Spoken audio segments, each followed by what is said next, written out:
Laser procedure on the back of your calf. It's a endovenous laser therapy of the small saphenous vein.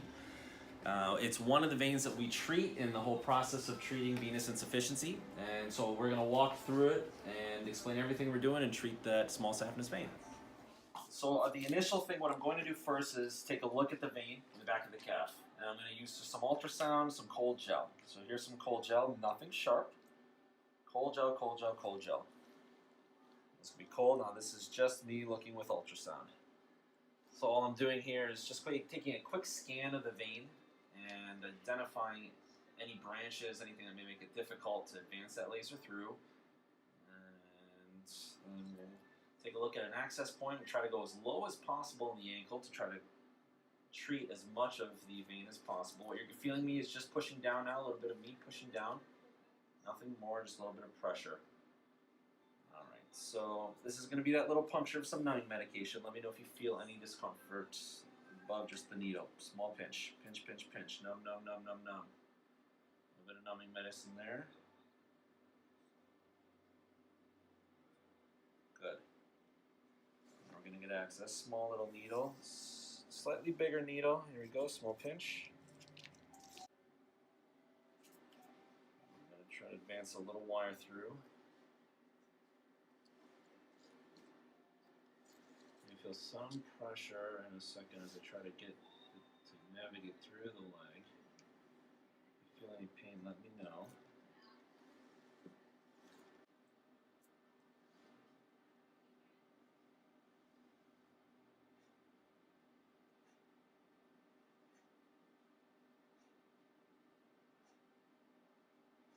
Okay.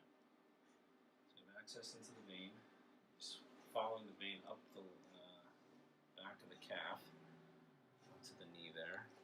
Everything looks good. I'm going to give you a small little tiny nick in the back of the calf here, right above the ankle, just where the needle access has gone in. It's going to help me pass a little catheter. The needle's coming out. You're going to feel a big push here in just a second. This is the catheter that I'm going to help use to guide the laser up into the vein. Feel a little bit of pressure in just a second. Let me know if you have any extreme discomforts. Here we go, big push here. 1, 2, 3, big push, big push, big push. It's going to feel real full.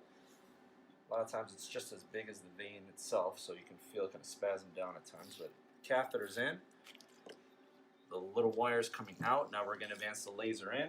I will guide it up just behind the knee area, and then we'll do some numbing of the skin up the back of the calf. So far, so good? So far, so good. Excellent. Here goes the laser. The laser is going through the catheter, and I'm using ultrasound to see it as I advance it up the back of the calf. We always want to know where the tip of the laser is to make sure we're away from any of the deep veins. We need to stop short of where the small saphenous vein enters into the popliteal vein. Good. So right now I'm really just behind your knee. You can feel me pushing down. That's right where the laser is going to end. So we've made it up all the way just behind the knee.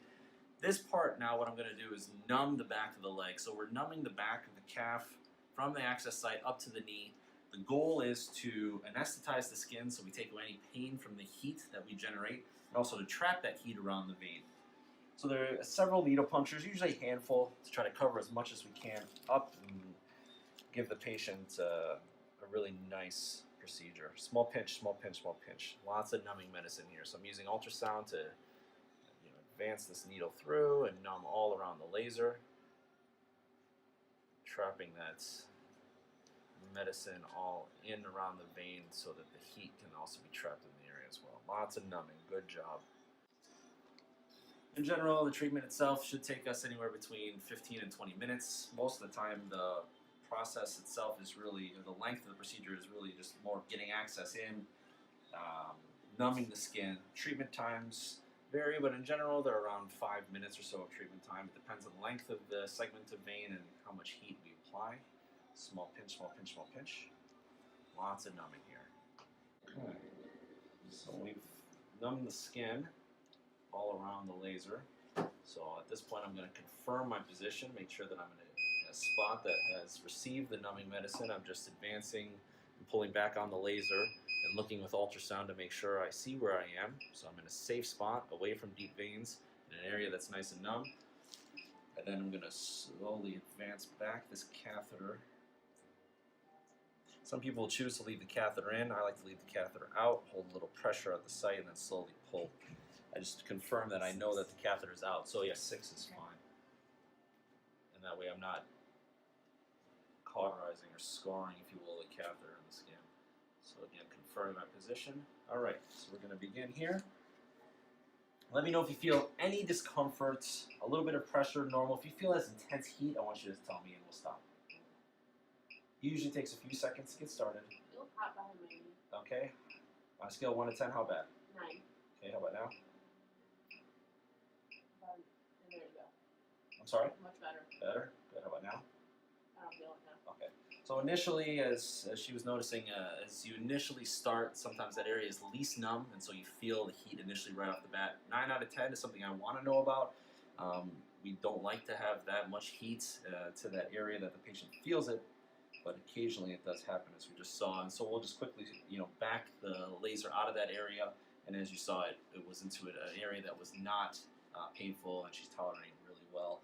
So right now we've already been treating for a minute, and just slowly retracting that laser back through the vein. I usually tell patients as we're doing this, I equate it to cauterizing or scarring something. You're taking a hollow tube and you're applying heat. It's singeing the vein, scarring the vein, cauterizing the vein, so it's sealing shut as I'm slowly pulling the laser back. And it prevents blood from flowing through that vein, and then prevents the little channels that are getting blood from that main vein to fill further. And the end goal is symptom improvement. Whatever symptoms they've had after the end of all our treatments, that the patient's feels better. And if she has any swellings, here she has any swelling, it's improved as well. How are we feeling? Okay? Feeling great. All right, tell me, Speed, tell me, scream out if there's anything. All right. So as I mentioned before, also the timing, how long it takes us to treat the vein varies, but in general, we always try to start with the vein behind the calf. This is the small saphenous vein. The great saphenous vein is another vein that we treat frequently, and that's on the inside of the leg. That is double the segment, so it's double the treatment time, double the punctures. It's just a lot more for the patient. So we usually always start with the small saphenous vein. It's a good way to get acclimated with the procedure. You have a good understanding, and then you know what to experience and expect from going forward. And as you can see, based on our patient, it's really a painless process once we get everything set up, from the needle punctures to the initial numbing and then the initial turning on of the machine. But as we go through it, most of it should be painless, or with very minimal pain involved as we're treating that vein. This is one of the treatments we do for veins here at Vein and Laser. This is the endovenous laser therapy, EVLT. Other treatments that we do depending on the vein is Varithena, which is a proprietary medicine that is polydocanol, which is a sclerosing agent that causes scarring of the vein in a chemical reaction fashion. The other treatment we do is called VenaSeal. It's a glue, and that's really good on straight veins also. It's not as invasive as what we're doing today with the laser. There's no heat involved. It's just injecting some glue. And really, the type of treatment you receive depends on the vein involved and also insurance, what insurance covers. And we spend a lot of time going through with the patients what the best treatment options are for them that would be covered under their insurance. Good, we're at 4.5 minutes, just almost at the end here. Feel a little tug here. Good, the laser is out. Hold a little pressure on the back here. We'll put a little bandage on. Wrap the leg up, and you're done. So that's the endovenous laser therapy of the small saphenous vein.